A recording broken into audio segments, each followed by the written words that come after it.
Big takeaway number one from teaching etiquette to blind young adults at the SOAR program is there were different knowledge gaps very present in a lot of the participants that you wouldn't expect. One of the weird small ones that made actually a huge difference for a ton of the participants was learning how to twirl pasta.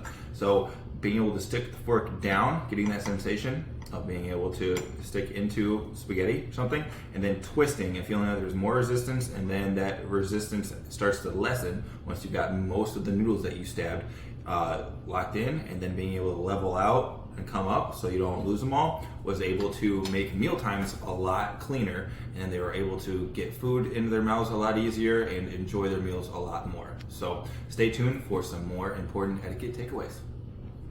Takeaway number two from teaching blind young adults etiquette at the SOAR program in St. Louis, we worked a lot on conversational etiquette as well. Now, a lot of the participants, including myself, feel very awkward in some social interactions, and the way to really be able to break the ice a lot better is to ask open-ended questions. If we go, "How are you?" somebody's going to say, "Good," and it really kills the conversation. So instead, we practice and rehearse going through some different types of questions, and then being able to spurn good conversation from there, make others feel valued, and make sure that we're figuring out what their interests are and really get them on the road talking, because it's going to make us be able to have a much more comfortable and confident conversation as well. So if you're a blind young adult, or anyone who's a little bit awkward like me, go ahead and practice those strategies and ask good questions of the person you're talking to in order to get them rolling, and you're going to notice that the conversation goes much more smoothly.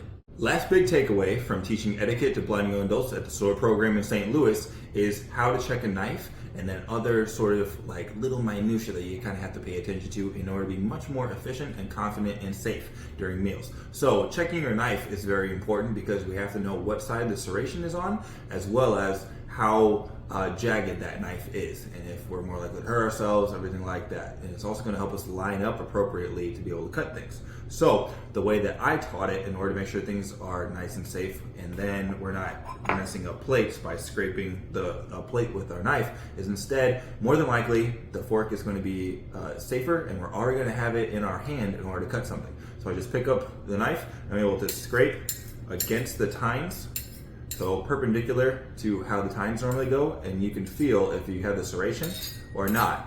So it's very tactile. You can feel and hear the vibrations of if you're hitting those teeth. You also know how jagged those teeth are. So you're very easily able to tell what type of knife it is, how much pressure you're going to have to use in order to cut whatever you have on your plate. So again, good, safe, efficient ways of making sure that we're able to have a good meal even with a visual impairment.